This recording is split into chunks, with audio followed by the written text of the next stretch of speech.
नमस्कार.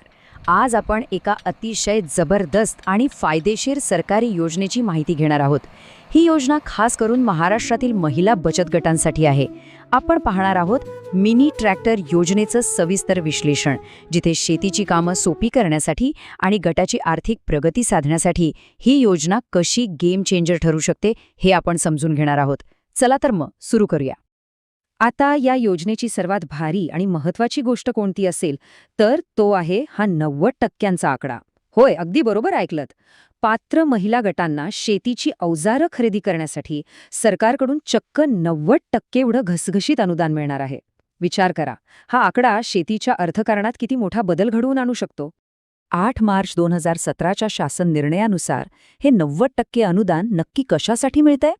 तर हे खास महिला बचत गटांना मिनी ट्रॅक्टर आणि त्याच्यासोबत लागणारी अत्यंत महत्त्वाची उपकरणं जसं की रोटावेटर, कल्टिवेटर आणि ट्रेलर खरेदी करण्यासाठी दिलं जातं. थोडक्यात सांगायचं तर शेतीचं पूर्ण यांत्रिकीकरण थेट महिलांच्या हाती सोपवणारी ही एक भन्नाट संकल्पना आहे. आता कागदपत्रांची आणि नियमांची ही पूर्ण प्रक्रिया सोपी करण्यासाठी आपण ह्या विश्लेषणात 5 प्रमुख टप्पे पाहणार आहोत. पहिला म्हणजे योजनेची रूपरेषा, दुसरा खर्चाची विभागणी, तिसरा पात्रतेचे निकष, चौथा आवश्यक कागदपत्र आणि 5वा टप्पा म्हणजे प्रत्यक्ष अर्ज कसा करायचा. तर वळूया आपल्या पहिल्या टप्प्याकडे, योजनेची रूपरेषा.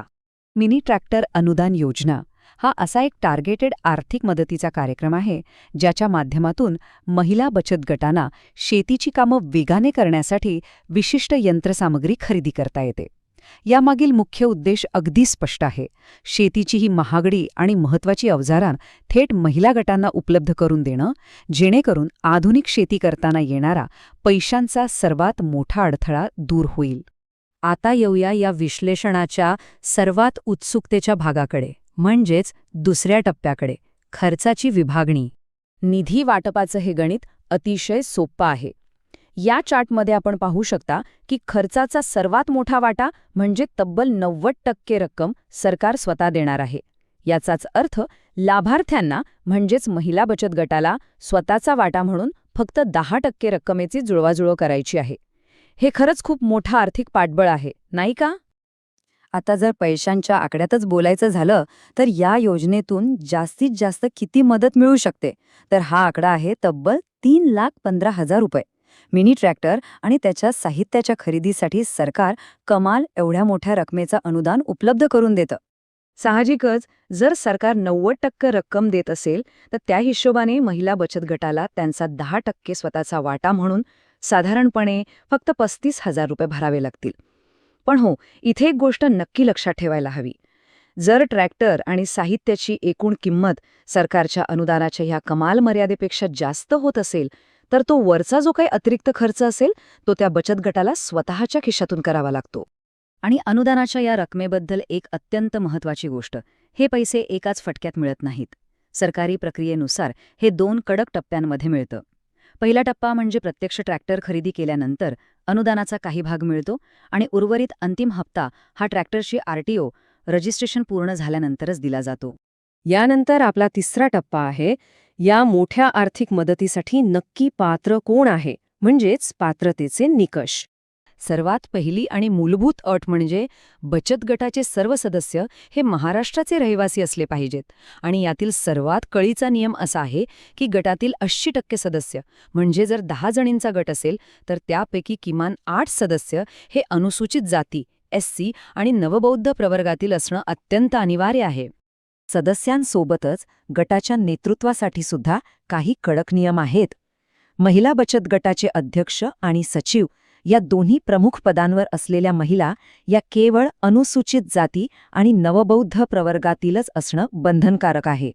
या व्यतिरिक्त गटाचे आर्थिक व्यवहार सुरळीत चालण्यासाठी राष्ट्रीयकृत बँकेत बचत गटाच्या नावाने एक सक्रिय खातं असणं आवश्यक आहे. तसंच एकाच गटाला 2दा फायदा मिळू नये म्हणून आणखी एक महत्त्वाची अट आहे. या गटाने पूर्वी पॉवर टिलर किंवा तत्सम कोणत्याही सरकारी उपकरणांच्या योजनेचा फायदा घेतलेला नसावा. जर तुमचा गट या निकषांमध्ये बसत असेल तर आता वळूया चौथ्या टप्प्याकडे. आवश्यक कागदपत्रांची यादी तयार करूया. मूलभूत कागदपत्रांमध्ये सर्वात आधी लागतं ते बचत गटाचं अधिकृत नोंदणी प्रमाणपत्र.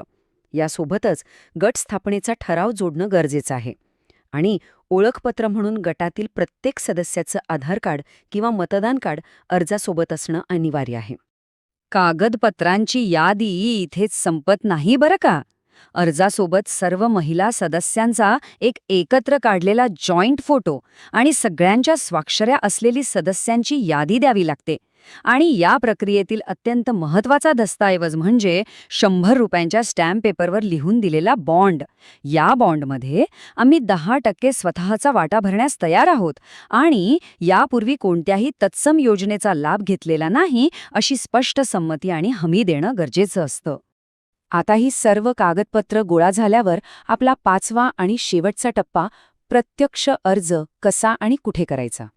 ही प्रक्रिया पूर्ण करण्यासाठी पूर्ण भरलेले अर्ज थेट जिल्हा पातळीवरील सहाय्यक आयुक्त, समाज कल्याण विभाग यांच्या कार्यालयात स्वतः जाऊन जमा करावे लागतात. सध्या ही अर्ज प्रक्रिया ऑफलाईन पद्धतीनेच सुरू आहे.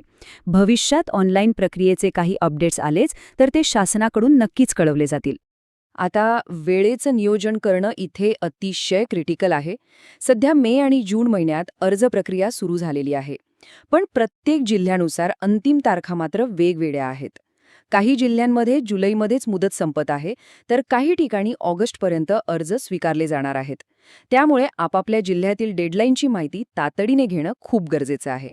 तर शेतीतील कष्ट कमी करून महिलांना खऱ्या अर्थाने आर्थिकदृष्ट्या सक्षम करणारी ही योजना एक मोठी सुवर्णसंधी आहे. या विश्लेषणातून मिळालेली माहिती आणि वेळेवर केलेली कृती या मोठ्या संधीचं नक्कीच सोनं करू शकते.